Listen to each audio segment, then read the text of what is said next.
నమస్తే, welcome to Telangana నేత్రం TV news. Vinayaka Chavithi ఉత్సవాల సందర్భంగా వచ్చిన విఘ్నేశ్వరుని డబ్బులతో విద్యార్థుల పుణ్యకార్యానికి పూనుకున్నారు. గోదావరి కని గుంటపల్లిలో శ్రీరామ విద్యానికేతన్లో వినాయక చవితి సందర్భంగా ఉత్సవాలు నిర్వహించారు. వచ్చిన విఘ్నేశ్వరుని డబ్బులతో ఒక కుటుంబ మిషన్ కొనుగోలు చేశారు. విలేజ్ రామగుండంలో నివాసం ఉండే ధర్మాజీ స్వరూప అతి చిన్న వయసులో 2 సంవత్సరాల క్రితం యాక్సిడెంట్లో భర్త చనిపోగా చిన్న పాపతో ఒంటరిగా జీవనం సాగిస్తోంది.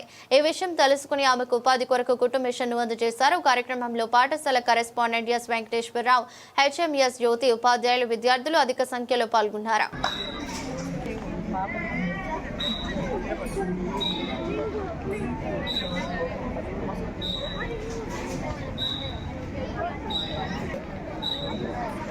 శ్రీరామ విద్యానికేతన్లో ఈరోజు విలేజ్ రామగుండంకు చెందినటువంటి స్వరూప అనే అమ్మాయి, చిన్న పాప ఉన్నది. ఆమెకి పాపం ప్రమాదవశాత్తు భర్త చనిపోయిండు.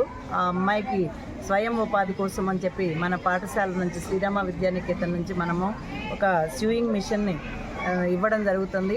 తనకి దీని ద్వారా ఉపాధి కల్పించి ఆమె యొక్క కుటుంబ పోషణకు అవసరమైనటువంటి ఆర్థిక సహాయాన్ని అందించడానికి మా పాఠశాల తరఫున ముందుకు వచ్చాము.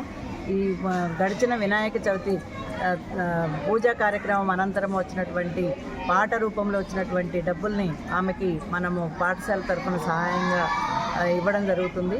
తను దీని ద్వారా ఉపాధి అవకాశం మెరుగుపరుచుకొని తన కుటుంబాన్ని, తన చిన్న పాపని పోషించుకోవాలని చెప్పి మేము మనస్ఫూర్తిగా మా పాఠశాల తరఫున, స్టాఫ్ తరఫున, పిల్లల తరఫున కోరుతున్నాం.